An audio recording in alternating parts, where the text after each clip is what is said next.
So now that we've identified some of the functionality that we actually need from the vehicle lighting system, let's look at some of the processes about how we reduce and choose the actual components we need for our designs. So starting with something simple like the headlights, what are you actually looking at? Well, it's really just an on-off switch. When you turn it on, it stays on. When you turn it off, it stays off. So that would just be a regular on-off switch.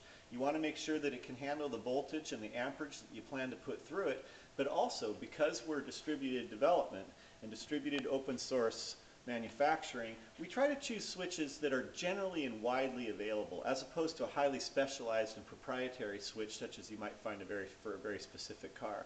So a little bit of computer and internet research and we quickly found several suppliers.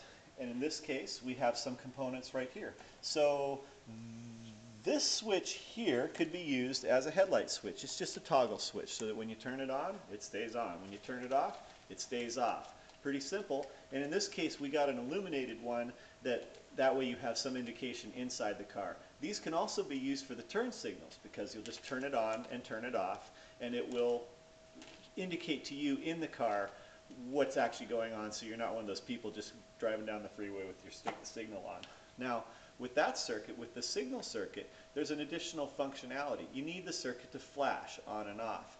The easiest way to do that might be to use a proprietary turn signal switch from an automotive manufacturer. We did research that and they're kind of expensive and they're sort of specialized as well. But you can also just get a generalized component from almost any auto parts store, and in this case it's an electronic flasher. So this is just a simple electrical component with two terminals, one in and one out.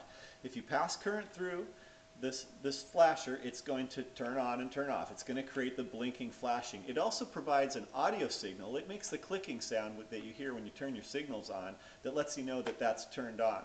These kind of components can be used for all kinds of different circuits that have those sorts of functionality. So that's why it's important to talk about it here. Whether it's vehicle lighting or some other part of your car or machine, these are some of the basic functions. And by choosing locally sourced, generally widely available, non-proprietary, inexpensive parts, we make this technology accessible for everybody. So basically, you first have to identify what functions you need. Yeah. And then from there, you kind of just look for We start to find the kind of parts that we can. The horn, for example, is different than all these. The horn is a momentary on switch. That means you only want it on when you're pressing the horn. You don't want it to stay on when you release. And the other thing about a horn switch, it needs to be easily accessible so you can hit it in a panic situation. It needs to be robust, and you don't want to have to fidget for it. We thought we had a pretty good switch here in the shop. It was this great big rubber switch, but we noticed its actual functionality, you had to kind of get your finger into the middle, not the kind of thing you'd want to be doing in an accident.